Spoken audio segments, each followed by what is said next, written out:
حکیم صاحب سحری میں کیا کیا کھانا چاہیے؟ بعض دفعہ ایسا ہوتا ہے کہ لوگ کہتے ہیں کہ جی چاول اگر نہیں ہوں گے تو ہماری سحری اچھی نہیں ہوگی اور روزہ صحیح نہیں گزارا جائے گا ہم سے. چاول اور دہی وہ لازمی حصہ سمجھتے ہیں سحری کا. اور بعض لوگ جو ہیں وہ کہتے ہیں اگر ہم چاول کھا لیتے ہیں یا چائے پی لیتے ہیں تو اس کے بعد ہمیں جو ہے وہ جلن ہوتی رہتی ہے اور کھٹے ڈکار آتے رہتے ہیں، پریشانی کا سامنا کرنا پڑتا ہے. پھر لسی کتنی پینی چاہیے، پینی بھی چاہیے کہ نہیں، کیا ہر فرد کے لیے لسی پینا ٹھیک ہے، چاول ہر شخص کے لیے کھانا ٹھیک ہے، یا ان میں احتیاط کرنی چاہیے بزرگوں کو، بچوں کو، یا جس طرح نوجوان طبقہ ہے ان کو کن کن باتوں کا خیال رکھنا چاہیے؟ تو جو سحری کی خوراک ہے یعنی کہ جس سے روزہ بھی اچھا گزرے، پریشانی نہ ہو، عبادت میں خلل پیدا نہ ہو، اور انسان کی صحت بھی تندرست رہے اور ٹھیک رہے، وہ اس کے لیے سائیڈ افیکٹ نہ ہو کسی قسم کے بھی. جی بڑا زبردست آپ نے یہ سوال کیا ہے کہ خوراک ہونی کیا چاہیے. تو اس حوالے سے ایک تو سب سے پہلے بات سمجھنی چاہیے کہ وہ کس علاقے سے ہیں، اس علاقے میں کون سی چیزیں زیادہ کھائی جاتی ہیں تو وہ اپنے کلچر کے حساب سے کھائیں. لیکن اس میں جو آپ نے بات کہی نا بڑی زبردست ہے کہ ہمارے لیے کون سی چیز ضروری ہے، اس میں ذرا تھوڑا سا بتا دیں. یعنی ہر بندے کا مزاج الگ ہوتا ہے. بالکل ایسا ہی ہے. اب جس بندے کے اندر پہلے ہی خشکی بہت زیادہ ہے، اسے پیاس پہلے ہی بہت زیادہ لگتی ہے، ٹھیک ہے، اسے قبض کا مسئلہ ہے، گیس کا مسئلہ ہے، تو اس سے صبح کے ٹائم سحری میں چاول بھی نہیں کھانے چاہیے اور ساتھ چکن وغیرہ کا استعمال نہیں کرنا چاہیے. یعنی کہ خشک چیزوں کا استعمال نہیں کرنا چاہیے. جیسے آج کل میں نے اب تک آپ کو بتایا کہ ہوٹلوں میں کھانا کھایا جاتا ہے، خشک چیزوں کا استعمال وہ کرے گا تو اسے پیاس اور زیادہ شدت سے لگے گی اور وہ زبان کے چسکے کے لیے وہ اپنا مزید کام خراب کریں گے، دائمی قبض کا مریض ہو جائے گا. آگے اس سے پھر بہت ساری بیماریاں جو ہیں وہ جنم لے لیتی ہیں، کھٹے ڈکار. اور بالکل ایسا ہے. اب یہاں پہ یہ دیکھنا چاہیے اس کا مزاج کیسا ہے. عام جو میں سمجھتا ہوں کہ لوگوں کو جو سحری کرنی چاہیے، ایک غذا لیں جو بھی لے لیں. اگر ان کے علاقے میں چاول زیادہ کھائے جاتے ہیں تو وہ چاول صبح کھا کے اوپر دہی وہ چاول کے اوپر ڈال کے وہ سحری کر لیں، بہترین سحری ہے. لیکن جن کو سانس کا مسئلہ ہے یا رطوبات کی زیادتی ہے، بلغم ریشے والی کھانسی ہے، ان کو یہ نہیں کھانا چاہیے. باقی ہر طرح کے لوگ یہ کھا سکتے ہیں. اس سے ایک تو بھوک کم لگتی ہے، دوسرا پیاس بھی نہیں لگتی. دوسرے معاملے یعنی جن کا مزاج بادی ہے، ہاں جن کا مزاج بادی کم ہے سے کم استعمال ان کو کم استعمال کرنے چاہیے. بادی کہہ لیں، کھانسی بلغمی کہہ لیں، یا رطوبات کی زیادتی کہہ لیں، پیشاب بہت زیادہ آتا ہے، کمزوری ہے، نکاہت ہے، پٹھوں میں کمزوری بہت زیادہ ہے، ان کو صبح کے ٹائم چاول نہیں کھانے چاہیے. اب آتے ہیں عام جو لوگ ہیں ان کو کیا کھانا چاہیے. صبح کے ٹائم دیسی گھی کا پراٹھا بہت اچھا ہے، یا جو پہلے اب ہمارا کلچر تھا صبح کے ٹائم پہ چوری لازمی ہوتی تھی. اب چوری کیا ہے، آپ روٹی بنائیں، روٹی کو چھوٹے چھوٹے ٹکڑے کر کے تو شکر ڈال کے تو دیسی گھی ڈال کے بالکل ایسے نا ہاتھوں سے بڑی زبردست وہ چوری بن جاتی ہے. اس کے اندر دیسی گھی بھی آ گیا، وہ رطوبت کو پیدا کرتا ہے. اب اس کے اندر طاقت بھی آ گئی روٹی میں. اب اس سے کیا ہوگا کہ انسان کا انرجی لیول بہت اچھا ہو جاتا ہے.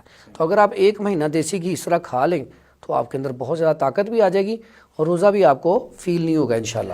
اچھا، اس میں ایک چیز مزید پوچھنا چاہوں گا. بعض لوگ یہ سمجھتے ہیں کہ گھی چاہے وہ کوئی اور کمپنی نجی کمپنی کا ہو یا پھر دیسی ہو، وہ یہ سمجھتے ہیں گھی ہے، اس کی بجائے ہمیں آئل استعمال کرنا چاہیے. تو یہ بھی آپ کلیئر کیجئے کہ دیسی گھی میں اور دوسرے گھی میں کتنا فرق ہے. ایک تو پہلے بات یاد رکھیں کہ ہم دیکھتے ہیں کہ ہمارے آباء و اجداد کیا استعمال کرتے تھے، تو وہ تو ڈالڈا کو گھی نہیں کہتے تھے.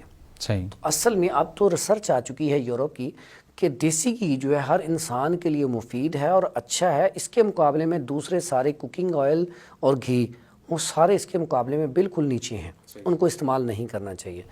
تو چوری جو ہے نہیں کرنا چاہیے، وہ لوگوں کی مجبوری ہے، اب دیسی گھی افورڈ نہیں کر سکتے تو مجبوراً وہ استعمال کریں. کم سے کم کرنا چاہیے، جو یہ افورڈ کر سکتے ہیں وہ دیسی کریں. ہاں بالکل، جو افورڈ کر سکتے ہیں وہ. چوری تو بنتی دیسی گھی کی ہے نا، وہ ڈالڈا کی بنے گی نہیں. ٹھیک ہے، عام روٹین میں ہمیں چاہیے ڈالڈا گھی کو کم استعمال کر کے اس کی جگہ پہ سرسوں آئل استعمال کر لیا جائے، کیونکہ عام گھی کا اور سرسوں آئل کا ایک ہی ریٹ ہے. تو جو لوگ افورڈ نہیں کر سکتے دیسی گھی کو وہ پھر یہ استعمال کر لیں سرسوں آئل. ٹھیک ہے. تو اس کے بعد جب ہم نے اس کا چوری استعمال کر لی، اس کے بعد آتا ہے لسی. لسی ہمارے نا وراثت میں ہے، ہمارے باء اجداد استعمال کرتے تھے. تو اکثر اوقات جو ہے نا صبح کے ٹائم لسی یا دہی کا استعمال ضرور ہوتا ہے. تو یہ اچھا بھی ہے, ہمیں استعمال کرنا چاہیے. میں نے پہلے بتایا کہ جس کو کھانسی نزلہ زکام بخار ہے, یا جس کے اندر رطوبت کی جاتی ہے, یا وہ اس کے جسم کے اندر دردیں ہیں بہت زیادہ, پٹھے کھچے ہوئے ہیں, تو اس کو استعمال نہیں کرنی چاہیے. ویسے صبح کے ٹائم لسی کا استعمال بہت اچھا ہے.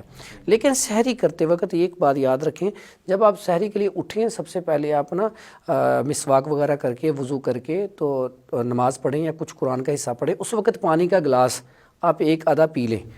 اب اس وقت پانی پی لیا, اب کھانے کے فوراً بعد پانی نہ پیا جائے. ہمارے ہاں غلطی بہت زیادہ یہ ہوتی ہے کہ جب سحری کی جلدی ایک تو سحری کرتے ہیں بہت جلدی میں, آپ جلدی اٹھیں, آرام سے تحمل سے سحری کریں, یعنی بھوک لگنے دیں. ہاں, جب ہم کیا کرتے ہیں لیٹ اٹھے, ٹائم دیکھا تھوڑا سا, جلدی سحری کی, جب ہم جلدی سحری کرتے ہیں پھر اوپر سے نا 2-3 گلاس پانی کے پیتے ہیں کہ پیاس نہ لگے. پھر چائے بھی پینی ہے جی لازمی, پھر اوپر سے ہم نے چائے پی لینی, وہاں پہ آ کے اسٹمک خراب ہوتا ہے. کیا ہوتا ہے کہ ایک تو جب آپ نے کھانا کھا لیا, اب وہ اسٹمک نے اپنی ورکنگ شروع کرنی تھی کھانے کی, مینٹلی طور پہ بھی انسان تیار نہیں تھا, تو اس کے اوپر سے آپ نے پی لیا پانی. اب آپ کسی باؤل میں یہاں پہ کسی کٹوری میں سالن وغیرہ روٹی ساری مکس کر کے رکھیں, اس میں پانی ڈال دیں تو اس کا کیا حال ہوگا, اوپر سے چائے بھی ڈال دیں. تو یہی ہم اپنے اسٹمک کے ساتھ کر رہے ہوتے ہیں کہ ہم نے سارا کچھ اکٹھا کر لینا ہوتا ہے.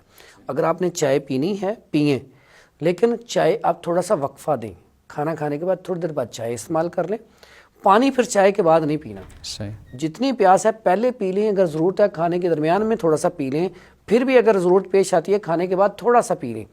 لیکن چائے کے بعد جو اکثر لوگ پانی پیتے ہیں اینڈ پہ گھونٹ دو پی لیے, اس سے انسان کا مثانہ کمزور ہوتا ہے, پیشاب چھوٹا زیادہ آنا شروع ہو جاتا ہے.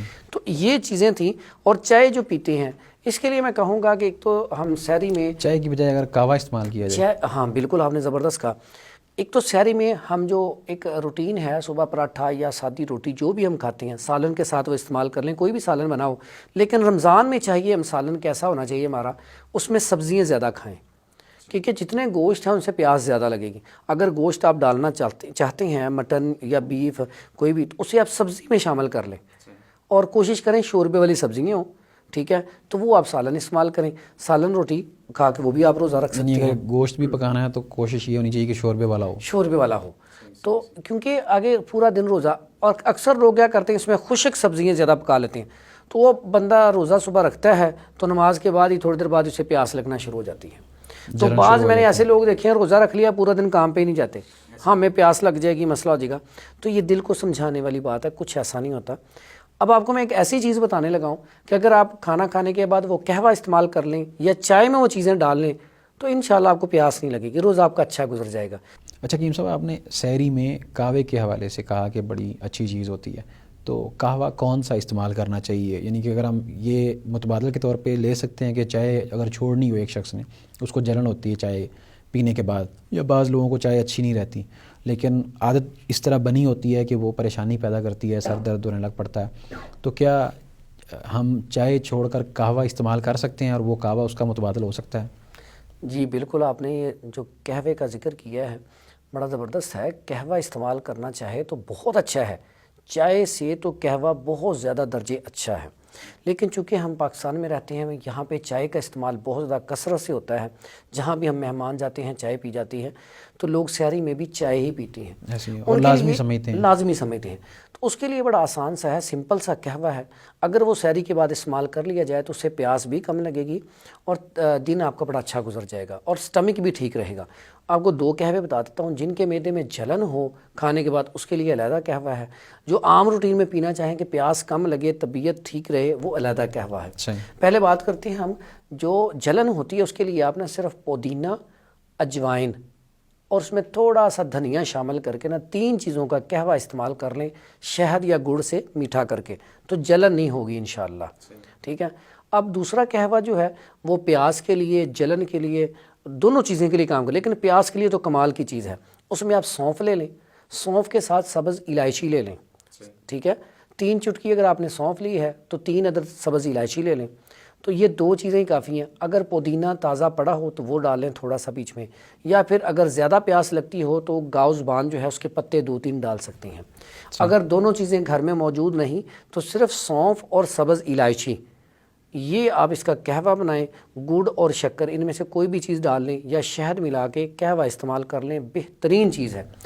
اگر آپ چائے ہی پینا چاہتے ہیں کہ نہیں میرا چائے کے بغیر گزارا نہیں، تو پھر آپ سونف اور سبز الائچی کو چائے میں شامل کر لیں، تو پھر آپ پی لیں، بہترین انشاءاللہ رزلٹ آئے گا، وہ چائے بھی آپ کے لیے فائدہ مند ہو جائے گی۔